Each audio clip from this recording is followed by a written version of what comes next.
In this question, we are given an inequality and you are required to solve for it. So when you're solving the inequality, just solve it as if you're solving an equation. So we subtract 8 from each side. So that will be 3x will be less than 27. And then you divide by 3. So x will be less than 9. And that will be the required solution. Now here we are required to write down the inequality on the number line. Now an empty circle means that this is not included. So not included. But this means that this is included.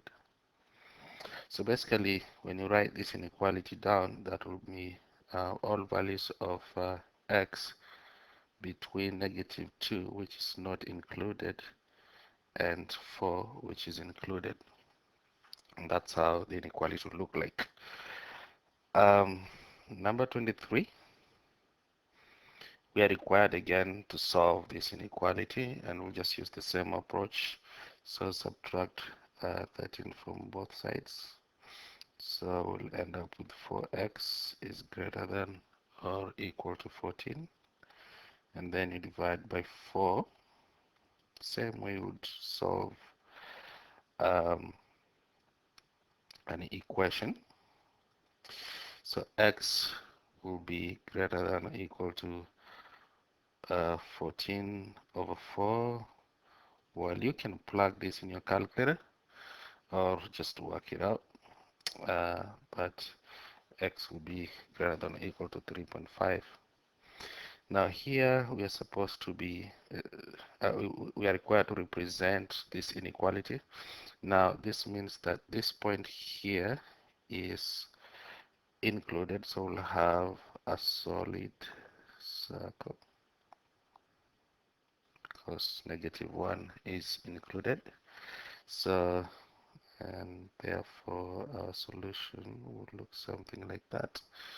And y is greater than or equal to -1, so something like that.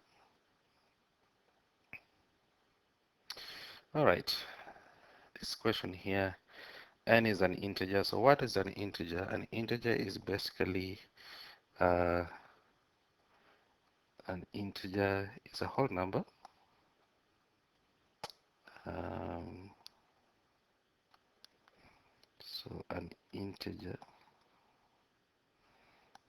is a whole number.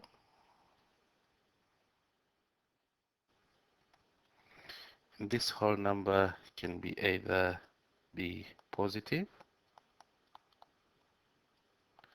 negative, or 0.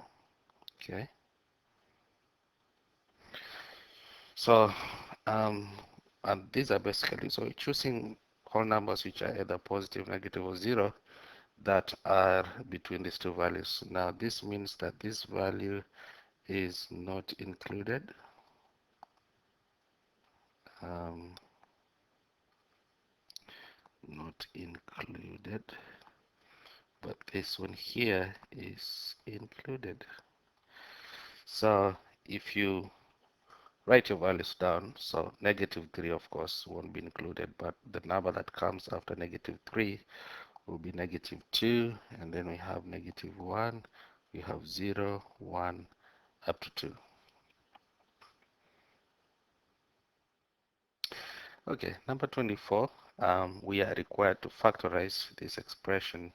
So this is just a straightforward problem. The common factor is g, and then you'll be left with g plus 4. Here you need to figure out two numbers whose sum will be equal to -2 and whose product will be equal to -24. Now those two numbers will be -6 and 4. And then you just use these numbers to factor, so x, and then you just plug these numbers in here. So x minus 6, actually it's e. So e minus 6 and E plus 4, and that will be your solution. So number 25, we are required to simplify this expression.